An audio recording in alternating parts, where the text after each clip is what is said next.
बुद्धिमान व्यक्ति अक्सर अकेला चलता है। ये बात सुनकर कई लोगों को लगता है कि बुद्धिमान व्यक्ति घमंडी होता है, उसे किसी की जरूरत नहीं होती। लेकिन सच्चाई इससे बिल्कुल अलग है। चाणक्य की सोच में अकेलापन कमजोरी नहीं, बल्कि चयन होता है। बुद्धिमान व्यक्ति अकेला इसलिए नहीं चलता क्योंकि उसके पास कोई नहीं होता, बल्कि इसलिए चलता है क्योंकि वह जानता है कि हर साथ सही दिशा नहीं देता। आज की दुनिया में लोग भीड़ में रहना पसंद करते हैं क्योंकि भीड़ में रहने से जिम्मेदारी कम लगती है। अगर सब गलत कर रहे हैं तो हमें भी गलत करने का डर नहीं लगता। लेकिन बुद्धिमान व्यक्ति भीड़ से डरता नहीं, वह भीड़ की सोच से डरता है। बुद्धिमत्ता और अकेलेपन का संबंध। बुद्धिमत्ता का अर्थ केवल ज्यादा ज्ञान होना नहीं है। बुद्धिमत्ता का मतलब है सोचने की क्षमता, भविष्य को समझने की दृष्टि और सही गलत में फर्क कर पाना। चाणक्य मानते थे कि जो व्यक्ति खुद से सोच सकता है उसे हर समय दूसरों के सहारे की आवश्यकता नहीं होती। अकेले चलना मतलब यह नहीं कि आप समाज से कट गए। इसका अर्थ है कि आप अपनी सोच, अपने सिद्धांत और अपने लक्ष्य को दूसरों की भीड़ में खोने नहीं देते। भीड़ हमेशा सही क्यों नहीं होती? इतिहास गवाह है कि भीड़ ने अक्सर गलत फैसले लिए हैं। लोग वही करते हैं जो वे दूसरों को करते देखते हैं। वे सोचते नहीं, बस नकल करते हैं। चाणक्य की सोच कहती है कि जो व्यक्ति बिना सोचे भीड़ का अनुसरण करता है वह अपनी बुद्धि दूसरों के हाथ में सौंप देता है।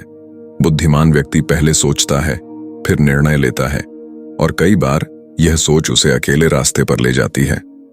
बुद्धिमान व्यक्ति अकेले चलना इसीलिए भी पसंद करता है क्योंकि उसे खुद से बात करना आता है। अधिकांश लोग अकेले रहकर घबरा जाते हैं। उन्हें शोर चाहिए, लोग चाहिए, ध्यान भटकाने वाली चीजें चाहिए। लेकिन बुद्धिमान व्यक्ति जानता है कि जब तक आप खुद से बात नहीं कर सकते तब तक आप खुद को समझ नहीं सकते। अकेलापन उसे सोचने का समय देता है, गलतियों को सुधारने का मौका देता है और जीवन को गहराई से देखने की दृष्टि देता है। हर कोई आपके स्तर पर नहीं सोचता, यह एक कड़वी सच्चाई है। लेकिन चाणक्य की सोच इसे साफ स्वीकार करती है। हर व्यक्ति की सोच, लक्ष्य और समझ एक जैसी नहीं होती।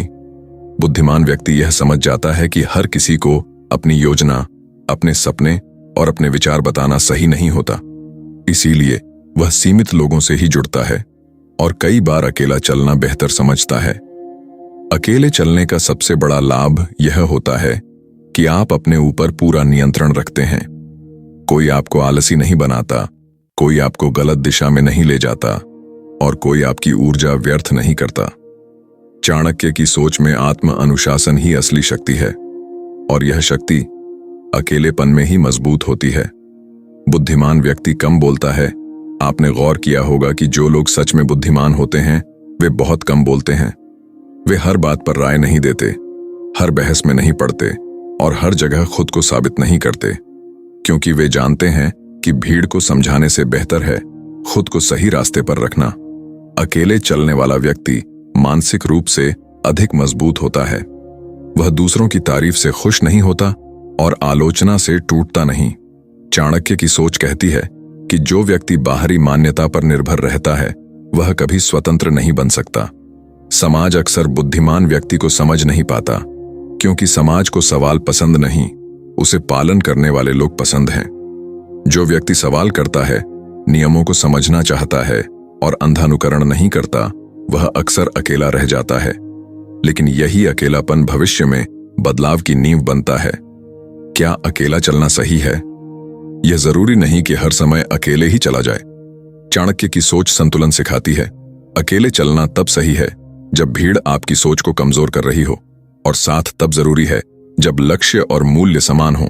बुद्धिमत्ता यही है कि आप जानें कब अकेले रहना है और कब साथ चुनना है।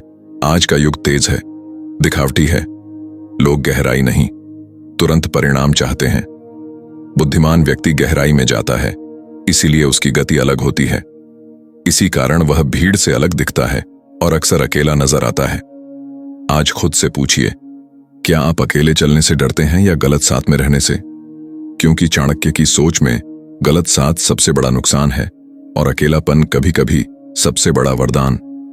अंतिम संदेश याद रखिए, बुद्धिमान व्यक्ति अकेला चलता है ताकि वह अपनी दिशा न खो दे। अकेलापन अंत नहीं है, यह तैयारी है। और जो व्यक्ति इस तैयारी को समझ लेता है वह जीवन में बहुत आगे निकल जाता है।